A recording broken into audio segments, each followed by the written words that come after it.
হাসনাত আব্দুল্লাহ মানে পোলাটা কাজই হচ্ছে কয়েকদিন পরে পরে একটা একটা নাড়া দেওয়া, তারপর পুরা মার্কেটটারে গরম করা, আর তার বলিষ্ঠ যেই গলার আওয়াজ, হ্যাঁ একদম সেই লেভেলের। চেহারায় মিল আছে মাওলানা মামুনুল হকের সাথে, আবার কপালটারও মিল আছে। মাওলানা মামুনুল হক বলছিলেন কপালে যাদের এই কালো দাগ থাকে এটা নাকি সৌভাগ্যের লক্ষণ।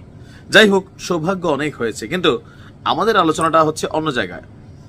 আমাদের ভিডিও হেডলাইন নিশ্চয়ই খেয়াল করেছেন যে সেনা প্রধানকে নকল করতে গিয়ে ধরা হাসনাত আব্দুল্লাহ। তো আসলে কি নকল করা?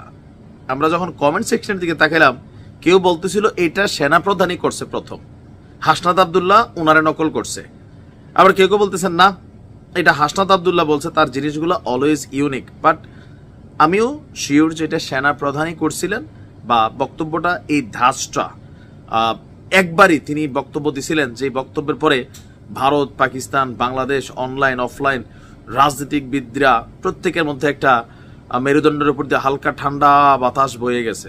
কারণ তিনি এরকম টেবিলটার উপরে হাত রাইখা বলতেছিলেন, এরকম আঙ্গুল টাঙ্গুল এটা খেয়াল আছে তো কোন ইস্যুতে কথা বলতেছি। আপনার বিডিআর হত্যাকাণ্ডকে কেন্দ্র করে যে একটা আন্দোলন গড়ে উঠেছে সাংবাদিক ইলিয়াসের নেতৃত্বে, তো এরপরে বলা হয়েছিল যে সেনাবাহিনী সহ আরো বিভিন্ন ইনভেস্টিগেশন আসবে। বাট তিনি বলছিলেন এখানে কোনো ইফ আর বাট নাই, একদম ফুল স্টপ হচ্ছে কি এই ঘটনা বিডিআররাই ঘটাইছে, there is no if and but.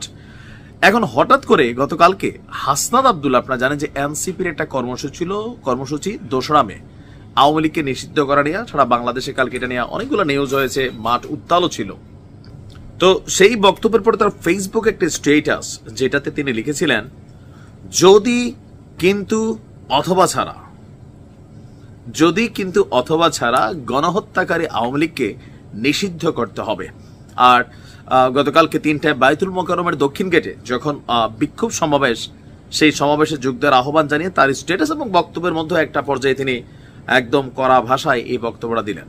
তো এরপর থেকে আলোচনা আসলো যে তিনি কি সেনাপ্রধানকে নকল করছেন, হতে পারে। দেখেন, আমরা দেখে দেখে শিখি। যাই হোক, এখন কালকে এনসিপির প্রোগ্রাম থেকে আসলে অর্জনের জায়গাটা কি আসলো, আমরা সামষ্টিকভাবে যদি ধরি, বাংলাদেশের রাজনৈতিক দলগুলো বিভিন্ন কারণে বিচ্ছিন্ন থাকলেও এই হাসনাত আব্দুল্লাহরা একটা জায়গায় সফল হয়। সেটা কোনটা? যখনই আওয়ামী লীগ নিষিদ্ধ ইস্যু, অথবা আওয়ামী লীগের ইস্যু, অথবা শেখ হাসিনা, অথবা ছাত্রলীগ, মানে এই ইস্যুগুলোতে তারা যখনই কোনো সমাবেশ করেছে, আমি দেখেছি যে মোটামুটি ভালো একটা মানুষ তারা মানে কানেক্টেড করতে পারে। তবে অনেকে একটু ভাড়াও ছিল, আমাদের বোনেরা, এটি প্রত্যেক দলেই থাকে, নতুন কিছু না। অনেক মেয়েদেরকে জিজ্ঞেস করা হচ্ছিল খালাদেরকে কেন আসছেন, নিয়ে আসছে জানি না, এটা আমি দেখছি বেশিরভাগ সময় হয়। তো এর বাহিরে কালকের এই সমাবেশ থেকে আসলে সরকারকে টাচ করার মতন কোনো কিছু বড়ভাবে ছিল না। তবে একটা বার্তা ছিল যে যদি এই সরকার এই কাজ না করে, তাহলে তারা নিজেরা, জনগণ এই সিদ্ধান্ত নিবে, বা শহীদ পরিবারগুলোর সিদ্ধান্ত নিবে। তো জনগণ না, জনগণ হচ্ছে এনসিপি বাদী যারা জনগণ আছেন, আর শহীদ পরিবার হচ্ছে যারা এই পরিবারগুলো থেকে মানে এই ঘটনায় আহত হয়েছেন, নিহত হয়েছেন। তো সব শহীদ বা আহতরা কি এখানে কানেক্টেড হবে? না। কেন হবে না? কারণ অনেক শহীদ পরিবার এখন পর্যন্ত ঠিকমতো চিকিৎসা পায় নাই, ভাতা পায় নাই, মেডিকেল কার্ড পায় নাই, নানান অভিযোগ আছে। খোদ আবু সাইদের ভাই এবং বাপেরই তো অভিযোগের শেষ নেই। এনসিপিদেরকে নিয়ে ফোন দিলে ফোন ধরে না।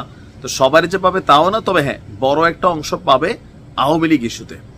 তো যাই হোক, হাসনাত আব্দুল্লাহকে বলা হচ্ছে আগামী দিনের কি বলা হয়েছে, ব্লুটুথ বয়। এখন বিশ্লেষকরা যারা আছেন, বড় বড় রাজনৈতিক বিশ্লেষক, কেউ কেউ মনে করছেন এনসিপির আসলে নিজস্ব কোনো রাজনৈতিক মতাদর্শ নাই। যেমন আওয়ামী লীগের মুক্তিযুদ্ধ আছে, বিএনপির আছে একটা জিয়ার আদর্শ, অথবা জামাতের ইসলামমুখী রাজনীতি। তো এরকম আর কি। এনসিপি তাদের নিজস্ব কোনো পলিটিক্যাল যে মতাদর্শ, বা ধরেন সামহাউ যে হ্যাঁ এই আদর্শটা আসলে ডিফারেন্ট, মানুষ এটার মধ্যে লাফায় আসবে, ওইটা আসলে মোটামুটি তারা এস্টাবলিশ করতে পারেনি। তারা নির্বাচনের দিকে ধাবিত হচ্ছে, এমপি হতে চাচ্ছে, বিভিন্ন কিছু। যাই হোক, ভালো থাকুন, আসসালামু আলাইকুম।